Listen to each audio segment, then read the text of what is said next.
என்னன்னே தெரியல.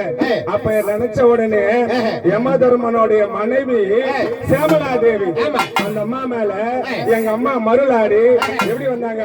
லாண்டா அண்டா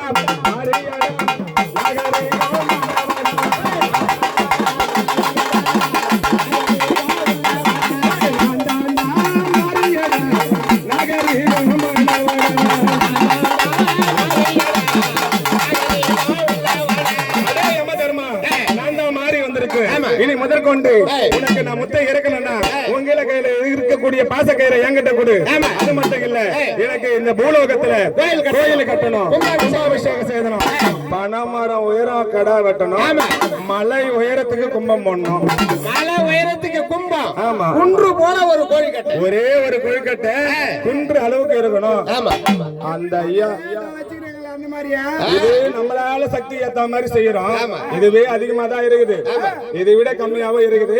அது போல செஞ்சவரு அந்த மலையில அந்த கும்பம் போட்டவரு யம தர்மராஜன். அந்த கும்பத்தை கலைக்க எங்க அம்மா அங்காள அம்மா வரணும். எப்படி வராங்கன்னா, அம்மா ஆதி ஜோதி வேத பார்வதம் அங்காள தேவி அனபுதை கொண்ட நாரணி மலையனோ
ஏன்னா எங்க அம்மா ஆவேசம்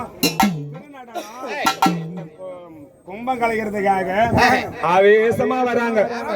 இந்த அண்டமும் கிடுகிடுன்னு அதிர, அந்த பிண்டமும் கிடுகிடுன்னு அதிர எங்க அம்மா அப்படின்னு நடனம் ஆடி தில்லையில சிவபெருமானம் எங்க அம்மாவும் தில்லையில நடனம் ஆனாங்க. அந்த நடனத்துக்குலாம் நம்ம நடனம் ஈடு கட்டாது. வண்டிக்கிறது அவங்களதான் கேட்கணும்.